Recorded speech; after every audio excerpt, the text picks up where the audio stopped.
Welcome, everyone. I'm Sean McAvoy, managing editor of Crosswalk.com. Today, we have the privilege of speaking with Dr. Ravi Zacharias, author of over 20 books on Christian evangelism and apologetics. His latest book is titled Why Jesus? Rediscovering His Truth in an Age of Mass-Marketed Spirituality. Dr. Zacharias, let me start by asking you, why Jesus? What have you seen within our culture that makes this book so important for this time? Well, I think it probably, if anything, Sean, is long overdue.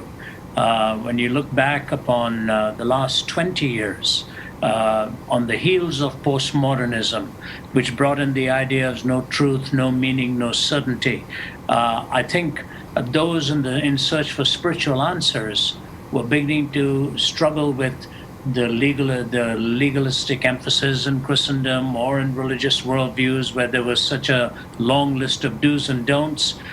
They wanted to harness the postmodern worldview, but didn't know how to do it while retaining spirituality. So they removed the notion of absolute truth, they removed the notion of absolute certainty, but they wanted to retain meaning. Through the privilege of mass media and television icons like Oprah Winfrey and so on, spirituality was popularized. So I wanted to respond to it.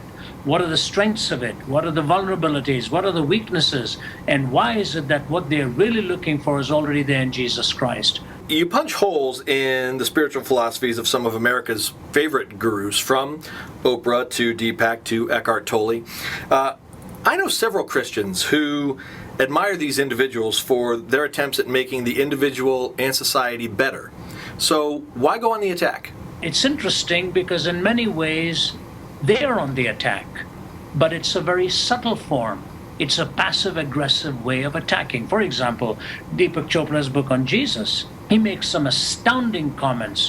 Why does he call Jesus the third Jesus? He said, because number one, there's the historic Jesus about A, whom we know nothing about, he says. Number two is the second Jesus, which has been manufactured by the church. The third Jesus, he says, is the one who was a typical mystic in search of nirvana and ultimately found it. So he creates this Jesus that is non-historical and not associated with anything of historic Christianity as we know it. When I read people like Deepak Choprah and all attacking that which is so sacred to me and to millions and perverting it, you react and you say to yourself, Mr. Chopra, don't do this.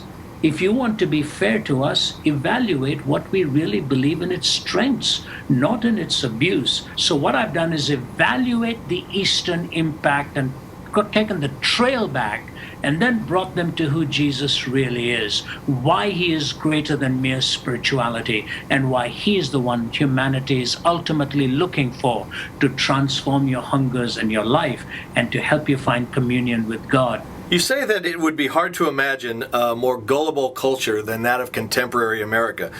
Several of your critics might agree, but for their perception that Americans have too easily clung to Christianity. Your take, however, is that we're willing to swallow anything that tastes like spirituality. How did we get here? Very good question, and it was a long road. The average American is really untaught in the history of thought itself, because America is distinguished by its pragmatism. We work with whatever works for the moment. That's, I think, distinctively American. Therefore, the entrepreneurship, use what you've got, leverage what you have. But the problem was values were being jettisoned in the process. How do you retain some values of truth and honor and all of that? So bring in spirituality. So we got here the same way secularism was headed, to find yourself as the center of the universe. Now the only difference is we use spirituality and ceremony and religious talk, ultimately pointing to ourselves as divine. That's what it is. The end game is the same. The path to arriving there was different. I began reading Why Jesus on the same day that a popular internet video called Why I Hate Religion But Love Jesus hit in a big way. I know you've seen the video. What was your take in light of what you say about religion versus spirituality in Why Jesus? I think the young man is obviously brilliant and gifted. He's got that ability of taking truth and bringing it in an artistic form so that he can connect with his generation. He's got the visual. He's got all of this, the imagination, brilliantly done. And you know, one has to listen to it very seriously. What is he really saying there? Is he saying there's no such thing as fellowship and coming together, iron sharpening iron, fire begetting fire, accountability that is needed? I'm not sure he's saying that. If he is saying that, then he is going a bit too far.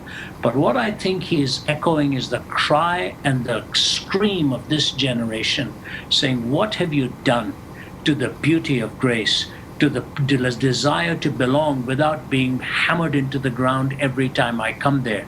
Is church really a place for the pristine and the pure, or is it a place for the broken and the needy? So I commend him for forcing us to ask ourselves the question, what is this community all about? The Bible tells you to watch your doctrine and your conduct. Right belief is indispensable. Let me put it this way, Sean.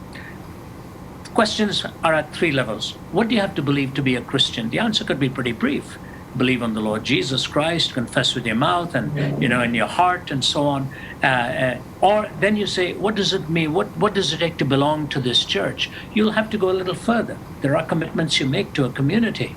But then you say, what does it take for you to believe to teach in my theological institution? The answers become longer, not because the first answer is wrong to the first question, but the moment you come to community and the moment you come to the right to teaching, the demands are greater upon you. It's the inevitable progress of accountability and responsibility.